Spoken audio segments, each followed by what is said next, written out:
And welcome to the program on this Monday, September 16th. We made it through another weekend. This is Weather and Ag in Focus. I'm meteorologist Justin Storm alongside Ag Director Bridgette Readel.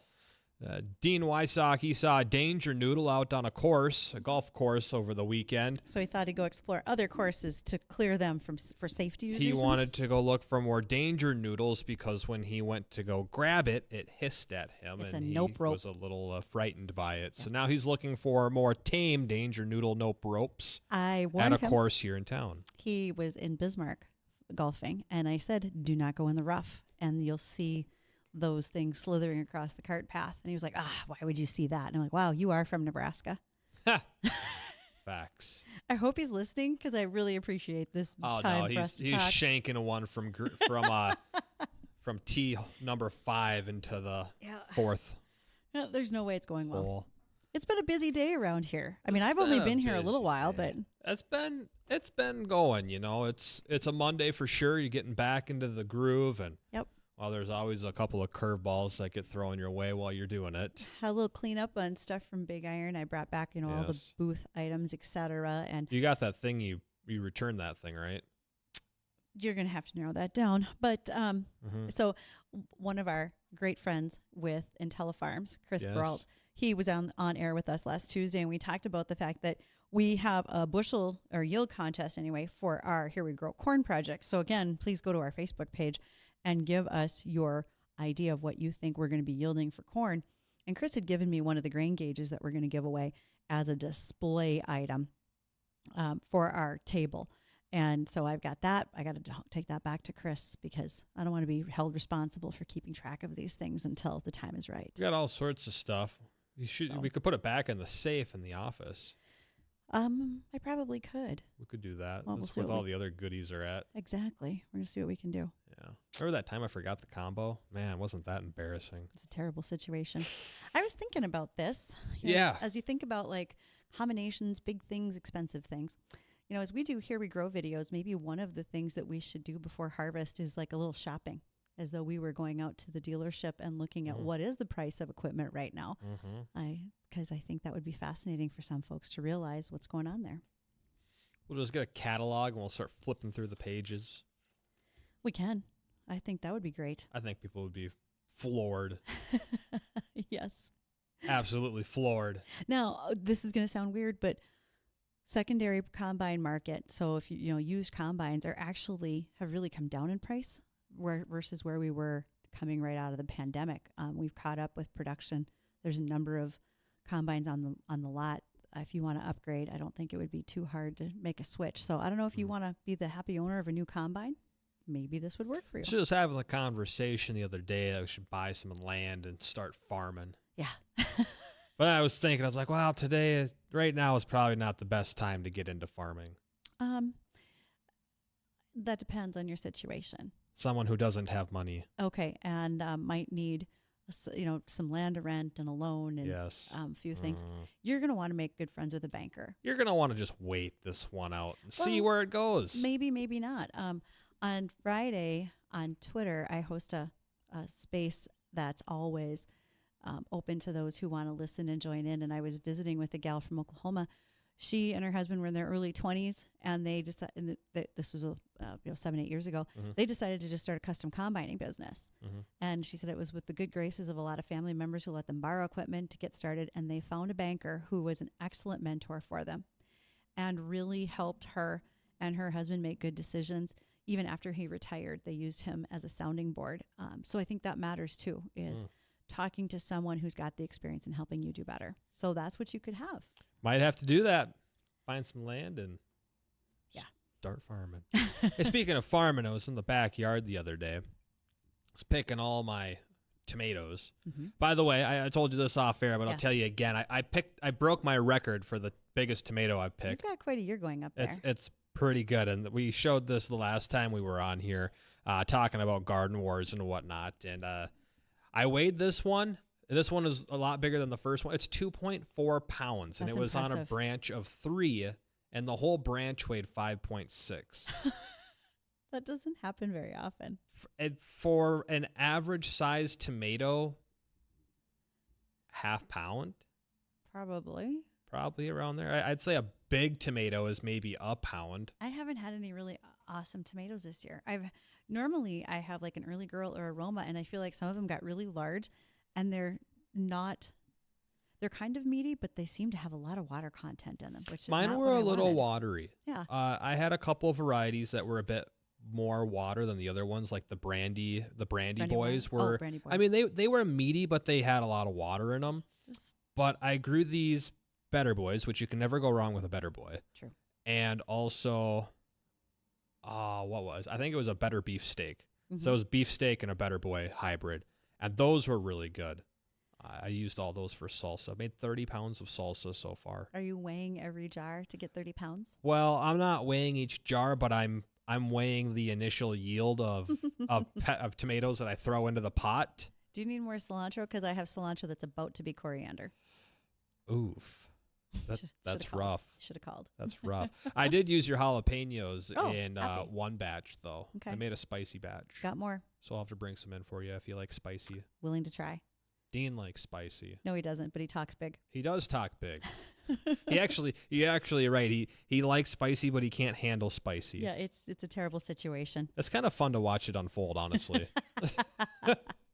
It's not even spicy salsa, but it's technically hot. Just gets him every time. Jalapeno's the worst. I didn't go all out and use the scorpion and the Reaper peppers. And I literally had a neighbor make a peach mango salsa, like a chutney.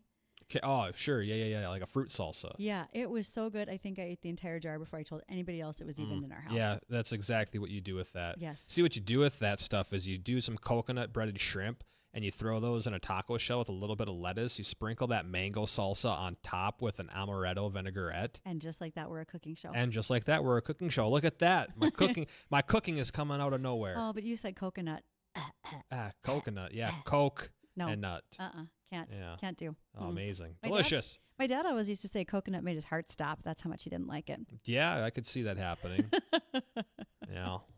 What are you gonna do though, right? It's nothing you can change. No, you just got to work around that. So, all right, working around. Well, we plan to have a guest today. I haven't quite seen her yet, but we are excited to see that Cassie with Great Harvest Bread will likely be joining us today. Yeah, she definitely will. Lunch is coming. I haven't eaten today except for just a few clementines I've had for breakfast, and then a plate full of chips. I've been saving up for whatever she's gonna bring in, so I get like the full effect. Hi, Tom. How's it going? Good, Justin. Just real quick, you ought to start a new species of tomato called Attaboy. Attaboy, I like it. I'll give it to you. That's great. Okay. Appreciate it, Tom. Thank you. Oh, that's great. Oh, nice work, Tom. I like his thoughts. had to be quick on the finger there. The soundboard was turned off and everything. Wasn't expecting that. So, as weather is concerned, weather, serious talk. So I've had a lot of folks who are to the northwest of us, up around that Devil's Lake area, and they have had a tremendous amount of rain. There was like an inch of rain on Friday. They're getting rain again today. Sure, yeah. There was one spot, I don't remember the exact station, but the Endon station was reporting over 3 inches in one spot from last week. This is not helpful during a harvest type season. Yeah, but are we really harvesting right now, or are we in between? There in that region, there is still wheat that's out in the field. Okay. And there is a high level of vomitoxin, which is Wadahama? Right, vomitoxin's a disease. I got this one too. Oh no.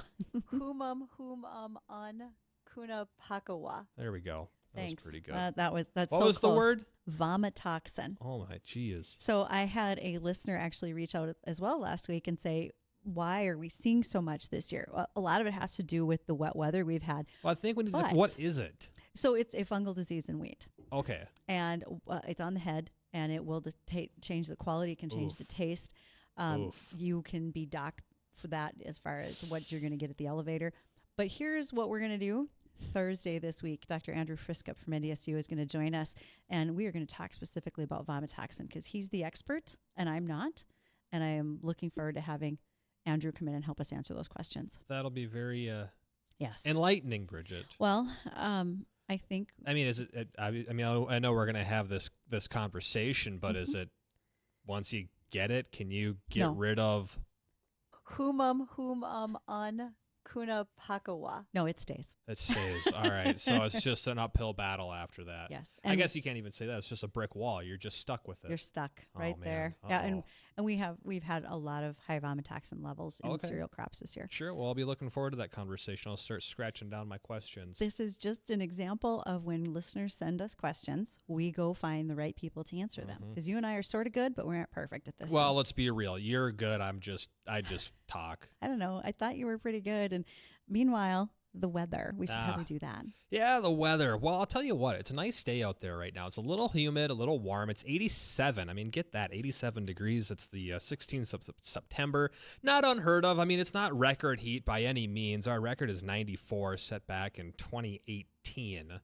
But, you know, we're getting up there. It's warm, and we might very well top out at 90 today. I think most areas are going to be stuck in the upper 80s. Southeast winds are at 14 miles an hour, and we'll see those bouncing around 10 and 25, including those wind gusts throughout the afternoon. And we're going to be watching for some thunderstorms to be developing, or at least potential for them.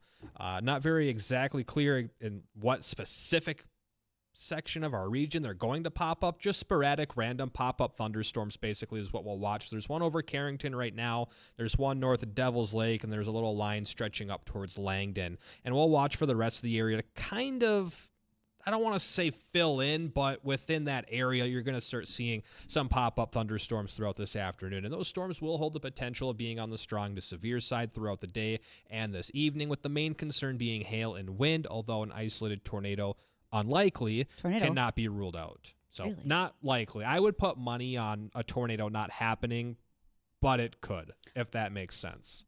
I remember tornado warnings near Northwood in November, probably 15 years ago. Is there a chance that we could have tornadoes that late again? Oh, Is that very unusual? I would have. I couldn't even answer that. I would speculate no. There's your homework. But we'll have to do a little digging into that. All right. You know, that'd be interesting. So November, there was a tornado warning here in North Dakota. I'm assuming December, January, February are probably the only months that there haven't been. But I bet you'll find out. I will have to do some digging and see what is the earliest and latest warning. Because I doubt we've had one in December, because Minnesota just broke that record a couple of years ago with their first tornado warning in December ever. Minnesota always trying to do better than us. Yeah, they try. They'll keep trying. Yep, they can keep the tornadoes, I guess, if that's what they're after. Absolutely. But they won't get the great guest that we do. And our next great guest will be Cassie Wisty. She is with Great Harvest Bakery and Cafe right here in Fargo. We'll be talking to her right after this.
And welcome back to Weather and Ag in Focus. Thank you for joining us, and a huge thank you to our sponsors for our Here We Grow project. 2 of them would include Ellingson Drainage. For those of you up in that Devil's Lake area that have been getting lots of rainfall, I bet you're thinking about some drainage situations, and there's a lot of sloughs up there. And we also want to say thank you to Dairyland Seed. They have been super helpful to us, providing us with an outstanding hybrid. We're looking for good yield, great dry down, and getting ready to get in the field sooner than you might expect. In fact, with Ellingson and Dairyland, we have Dairyland coming on the show on Friday. We'll have Ellingson next week with Ellingson Drainage. And Ellingson is going to help me answer yet another question from a listener about some drainage and water commission questions, etc. So it is great fun to be able to do that kind of homework and get answers. Today, our homework came in the edible form. Nice. Our guest is Cassie Wisty. She is with Great Harvest Bread Company. I will tell you, when Justin was like, I've been holding back on eating anything extra for today. I haven't eaten yet. He's here. He's in for this deal. So talk to us about what you brought.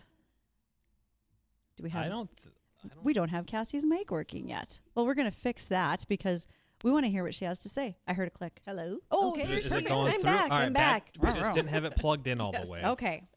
All right. What shall we be eating? Yeah, so I brought you guys lunch. This is the lunch hour. And so a Yes, little it treat. I know what it's like to be hustling and bustling, and sometimes you get out early on a Monday morning and you don't get to do anything for yourself. So, so we brought 2 Louisville chicken salad sandwiches.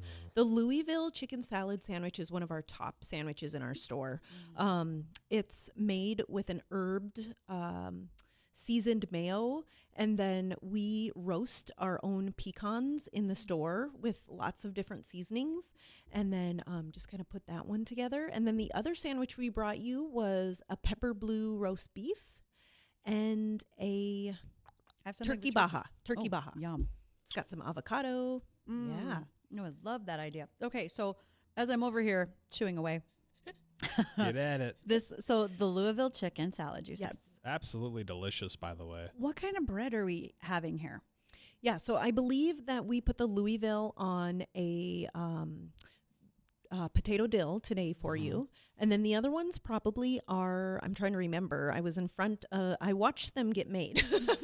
I believe the premium white then is the other bread for those. And then we do, like you're eating the turkey baja on our honey whole wheat.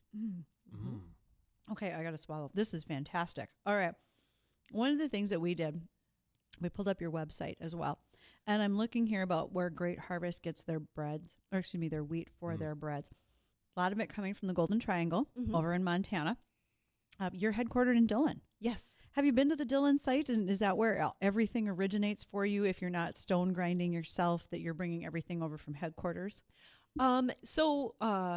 We go to training in Dillon. That's where the test kitchen is. And so they open up that test kitchen 5-6 times a year.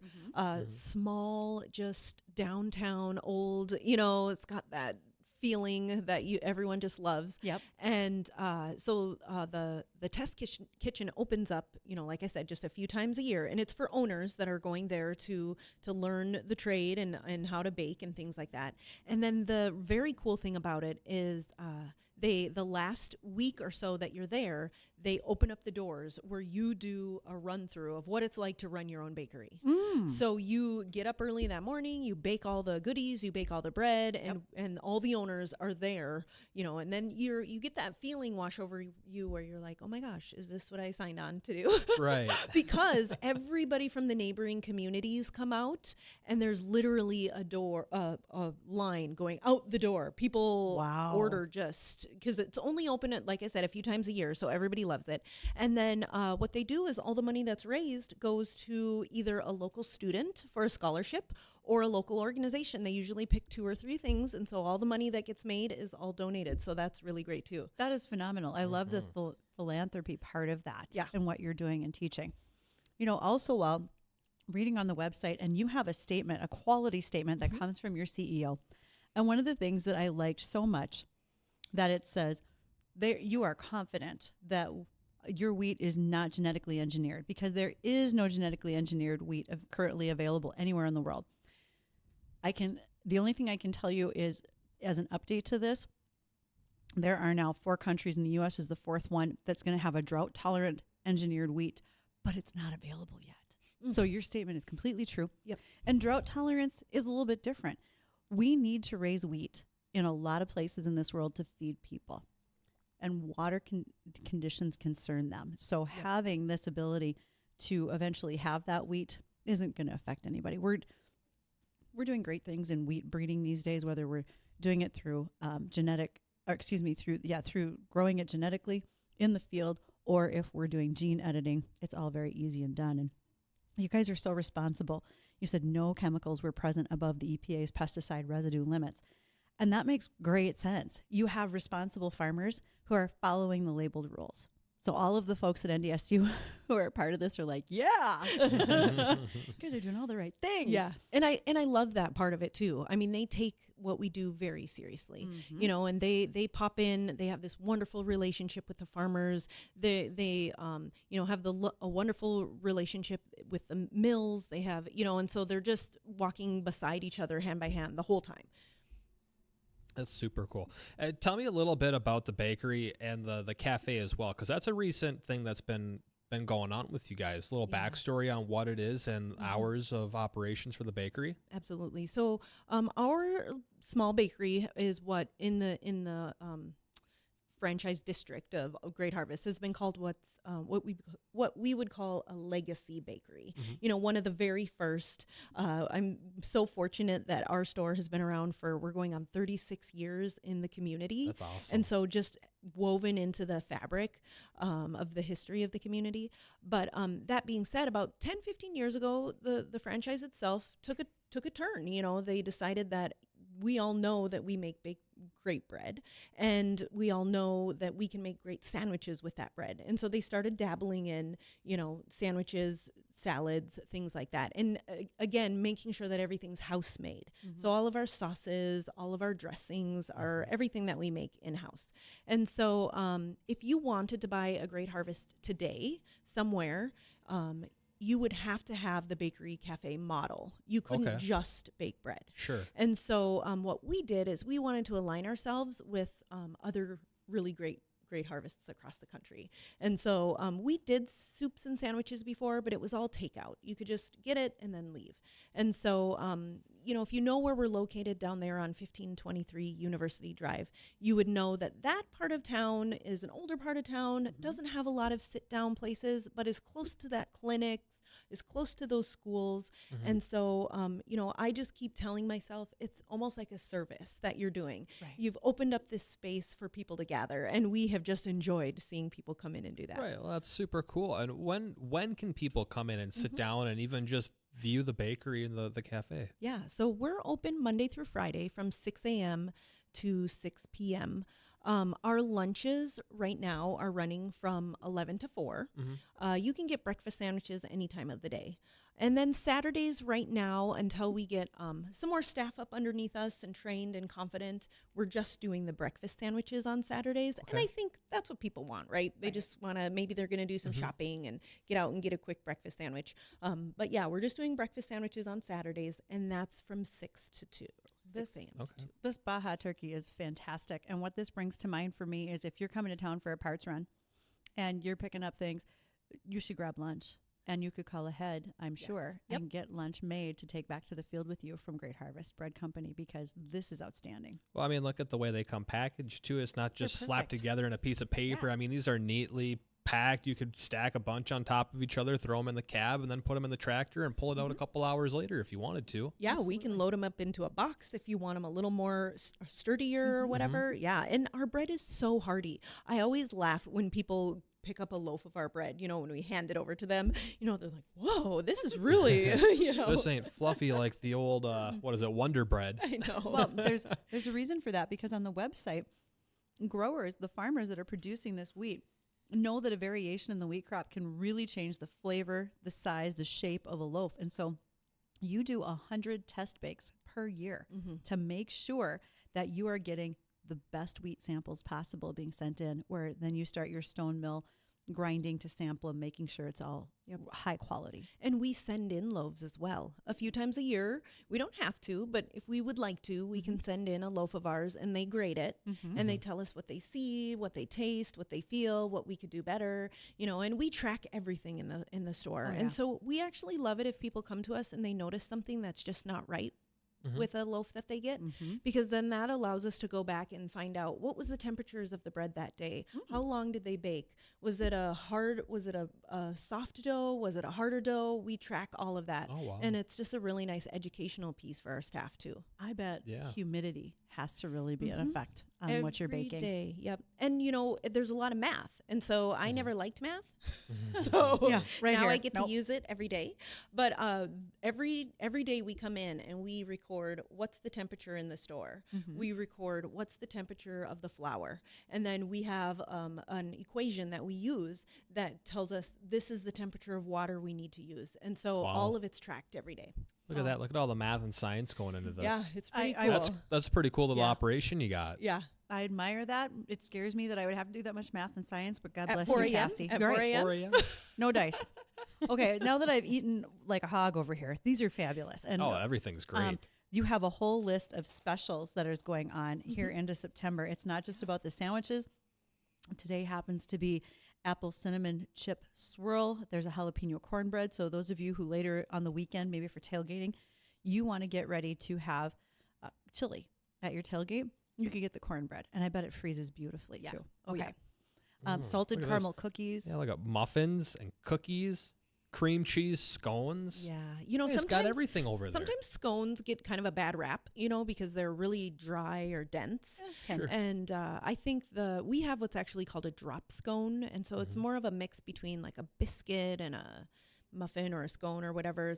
It's a lot moister, but I think that cream cheese really helps. Who doesn't love cream cheese? Well, and Right. some of the early birds who might say, well, geez, I'm going to the field early. We're trying to get a jump on this before a rainstorm, et cetera.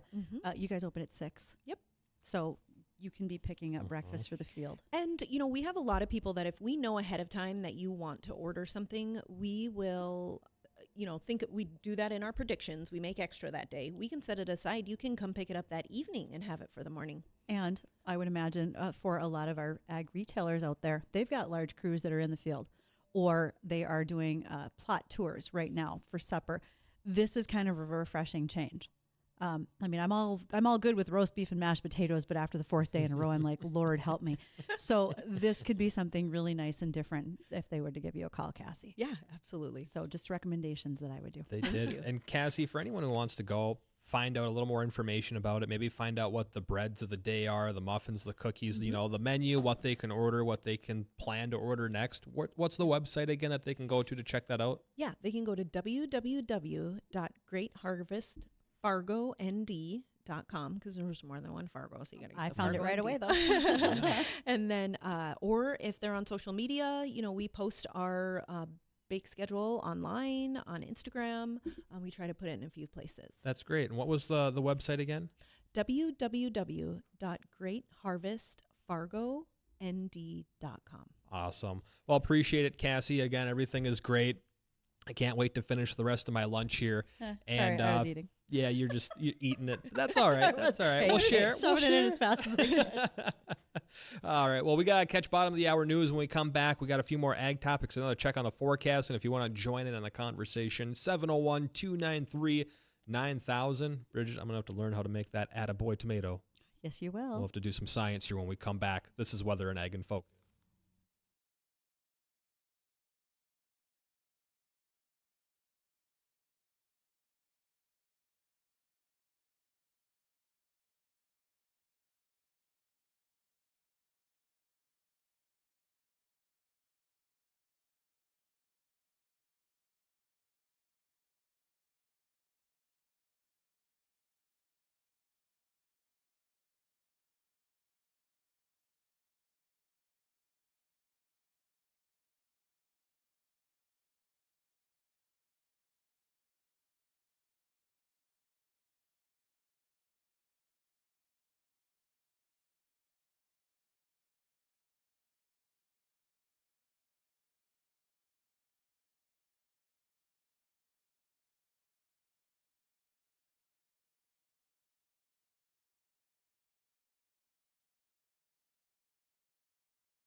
And welcome back to Weather and Ag in Focus. Thanks for rejoining us. 1:39:35 on this afternoon. A quick check on your currents. It's 87 degrees outside. It is partly cloudy with a southeast wind at 14 miles per hour. We will watch for that chance of storms to continue through this afternoon, evening, as well as tonight.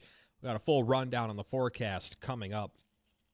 Just got done visiting with Cassie from Great Harvest Bread Company here in Fargo, and Bridgette, I'll tell you what, her sandwiches, her bread, everything there is just absolutely delicious. And during our little commercial break there, we just found out that they do catering as well. We do. And so I realized there are listeners who are like, oh, you guys get paid to just say that. Actually, no, No, we didn't. no. We got fed for sure. And that was good. But when I think about this time of the year, we have a lot of listeners who are attending or putting on plot tours. What's a plot tour?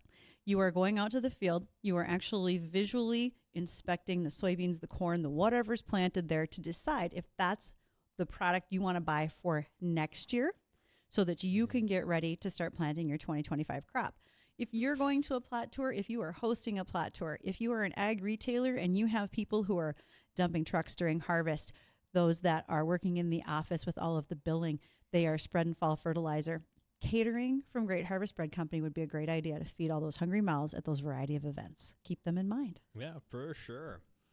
If you want to join in the program here, add to the conversation, 701-293-9000, Red Wing Shoe Line.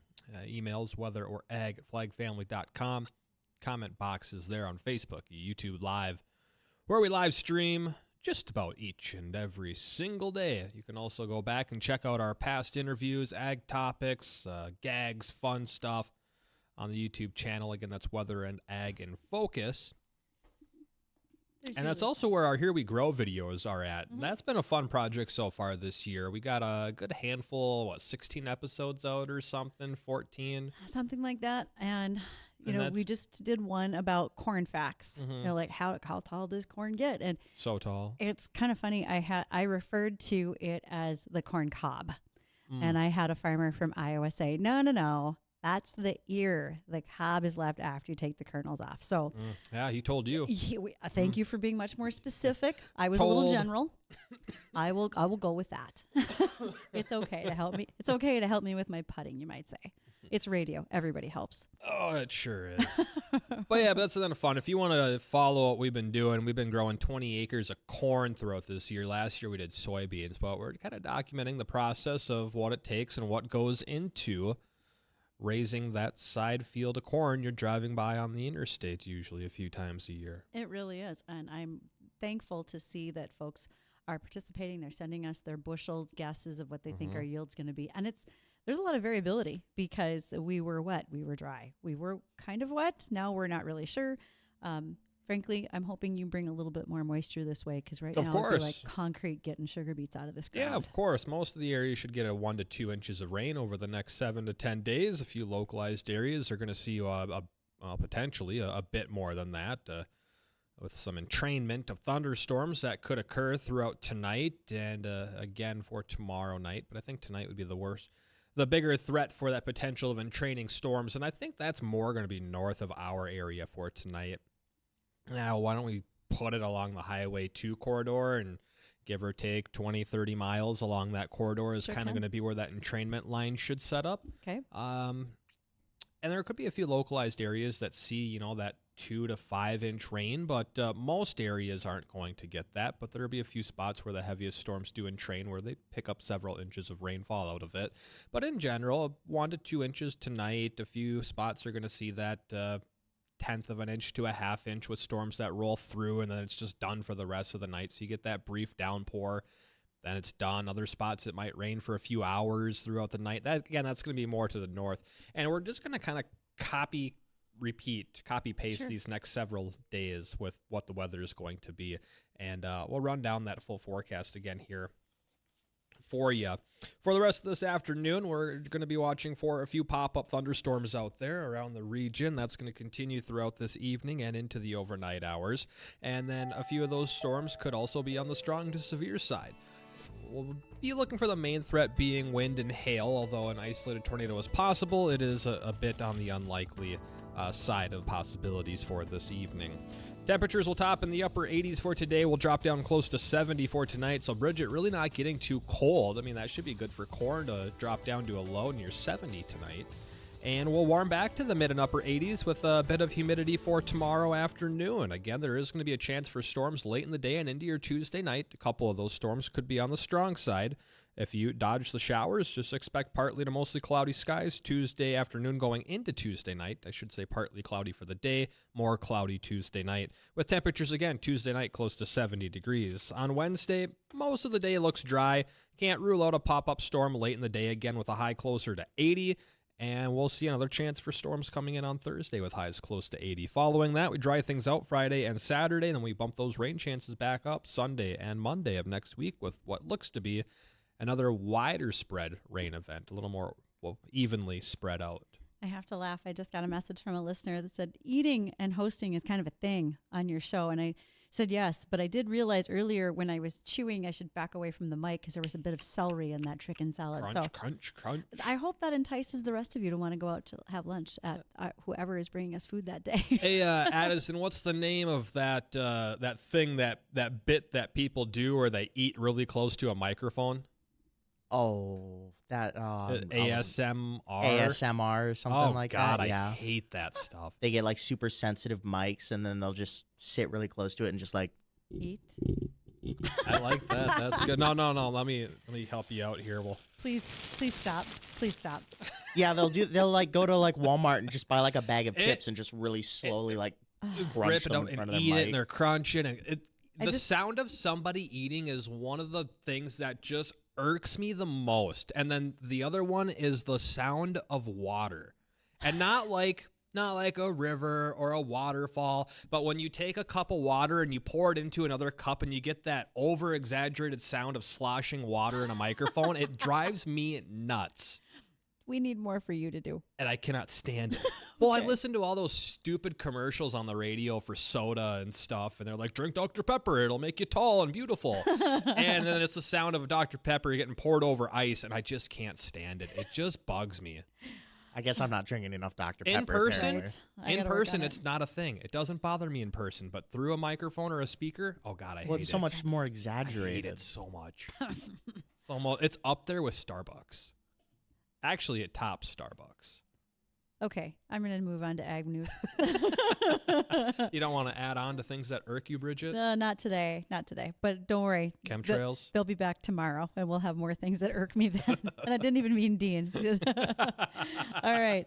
So Denmark has reported that they have cases of blue tongue happening in the eastern Yes. side of their country. This is an insect-borne viral disease, harmless to humans, fatal to ruminant animals, particularly sheep. It actually causes a blue tongue. The animal will have a fever, mouth ulcers, swelling of the face and tongue, and that blue tongue color is known as cyanosis, which is stemming from a lack of oxygen. There is not a vaccine or anything like that. This is carried by a small mite, and so really they have to control the insect in order to prevent the blue tongue from happening, particularly in the sheep population. Not that Denmark's a major, huge country of sheep production, but things like that can indeed spread. That's why we're very careful about not allowing non-inspected fruits, vegetables, etc. into our country, because if that happens, we can bring those tiny little insects with that can cause problems. Yeah, you probably don't want that. Just leads into the whole biosecurity conversation on Right. why it's important. Very important. Very important. And when we come back, I want to visit about the fact that USDA has announced some dollars to be spent on rural electrification to try to increase clean power. I have an argument. I mean, I think it's okay that they want clean power, but I think there's some other things we need instead. Ooh, we like arguments. All right, that's what we're here for. All right, we'll do that next. This is Weather and Ag in Focus.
And welcome back to the program. Thanks for rejoining us. 151 701-293-9000 Red Wing shoe line. Get you connected here to the studio. We're going to hit one of our ag topics here, and we were kind of teasing that, and you got a little bit of an argument to it. I kind of do. We'll see if we can go back and forth a little bit, Donner, maybe. So the USDA grants locally for clean? They did. So they're doubling down on some dollars. USDA is giving $7.3 billion with a B in financing to rural electric cooperatives to build clean energy for rural communities. They're all worried about coal-fired plants and how terrible they are, and frankly, they're not as terrible as one would think. Here we are pretty stable in our power grid. I realize there's other places. I have a kid in Oklahoma, and she's out of power more often than we are up here, to be perfectly honest. Oof. There's some fragility to a lot of the power grids in a number of areas. But one of the first grants was delivered to Basin Electric Power Cooperative that serves Montana, North and South Dakota. Great for Basin Electric. That's awesome. Take your unfair share of those dollars whenever you can. But my argument is this. Rural broadband internet is horrific in so many areas. 1 in 5 households, actually I think it might even be more than that, but off the top of my head, I think it's like 1 in 5 households really just have crap for internet. In today's modern world, if you are trying to do schoolwork from home or homeschooling, if you work from home, even if you're trying to order parts for your equipment and you don't have decent internet, it hampers you so much. It's a real struggle. It really sets you back a good ways. I mean, frankly, I still have an argument about why we have crappy cellular service in western Cass County. I have to turn on a booster, and I'm in Cass County, North Dakota. So a booster in my pickup and one in my house. So I look at it as it's great. Taxpayers are going to pay for that $7.8 billion for a long time, but we have greater concerns as well. You know, I think you got a fair argument there, Bridgette. So I really don't see much of a flaw in it. thank you. I appreciate that. Yeah, no problem. If I can get better phone service out of this for both of us, I will handsomely reward you. Well, I just don't get, like you said, in today's time, why do we still have dead spots? Like, I get there are spots that there are just no people, especially in rugged terrain and out in the middle of the sticks, but I can in get the better. Rockies. But why can you not get a good signal in western Cass County 40 miles off the interstate? On a clear line of sight to a phone tower, to a cellular tower. I mean, honestly, well, that's because it's not. It's not your brand's tower. I guess of course. that's See, true. So that's the other thing with it. I don't get why all these towers. It hasn't been a thing that they get linked yet. They used to. I remember a story a while back. Gosh, I wish I had a better memory. Data roaming. Yes, you can still do that, but why? Just that you got signal. You use that tower. But there was a federal mandate that was removed, and it used to be that you could share towers if you were AT&T, Verizon, T-Mobile, whoever, and they shared towers. Now they don't have to do that anymore, and so that has really created a joke for a lot of people's phone service. Yeah, and like I get it. Like, that's how do you get people to switch to your company? Well, we got the largest area of coverage. Like, I get that, and Not a whole for me. marketing thing. You gotta find a different provider then. Well, you gotta get like that Cricket wireless for Starlink. Thank God you didn't say the one with the big giant buttons for the old people. What is that, Boost Mobile? No, Mitt? it was like the grasshopper, the cricket, some insect, whatever it was. I would have had to get that. Cricket wireless. That's what it was. But I also think that we have to look at the fact we are holding people back in telemed services who live in remote areas because they don't have decent broadband. They don't have decent cellular service. You live in Fargo, you can say, well, what are you guys worried about? You have a doctor here.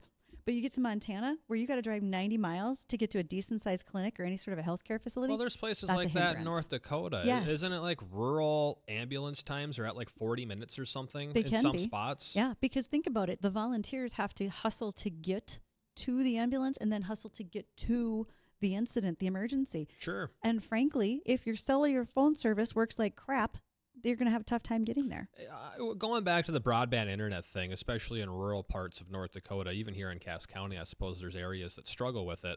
On a farm level, how does that affect the equipment that a lot of folks use today, especially on operations the size that we have in North Dakota, where you really have to utilize that technology to get things done effectively or efficiently? A lot of things in your tractors are done by satellite.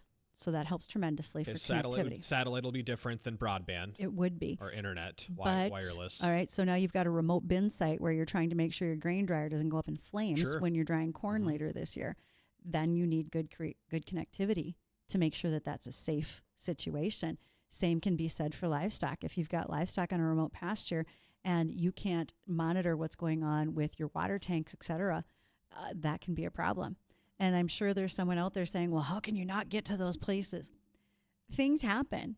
You know, if you have some other sort of an emergency, you don't get to take care of your regular day-to-day items. So you got to plan for the worst in many cases. Be interesting to know what the connectivity is across the state. Maybe we'll have to add a little homework. I don't like giving myself homework. Oh, no, but I'm kind of I know a interested guy. on this. So we got a guy. I got a guy. You got a guy? I'm pretty sure if I talked to Chris Sherman with Tech Support Farm, I bet he'd be able to help us figure out the connectivity situation. I think it'd be interesting just to know what the connectivity percentage is across the state, and of those spots what is the speed versus needed on the internet to get stuff done. You know, like what's the percentage of the state that has and does not have internet? Of those spots that have low internet, what are the speeds that they're getting? What are those speeds required to get things done at their operation? Because speed does come down to a thing, but you don't need to have the world's fastest internet to get things done either. I just made a note to book Chris. We might not get him on here for a couple That's of because we're weeks. booked out. I hate to tell you this. The show is booked. You might not want to know that, but I do have every day booked for the rest of this month. And See, a lot of people it's on the run into that 16th. problem like, oh, who are we going to have for a guest on the show? And we're like, we're good for like 2 months. So sometimes I feel like I should apologize because there are things that happen that take us a little while to get to, but that's twofold. One, we get that person in. Two, we do our research so we're not just shooting our mouths off without knowing. Yeah, I try and do that sometimes, though. Thanks. No problem. I think that's going to wrap it up for the show today. We appreciate you joining us. I got a full rundown of the forecast coming on again with the Jay Thomas Show, which will be starting up here next. Yeah, about 7 minutes or so. Until then, everybody have a great rest of your day, and we'll see you back here tomorrow, 1 to 2 o'clock in the afternoon for another edition of Weather and Ag in Focus.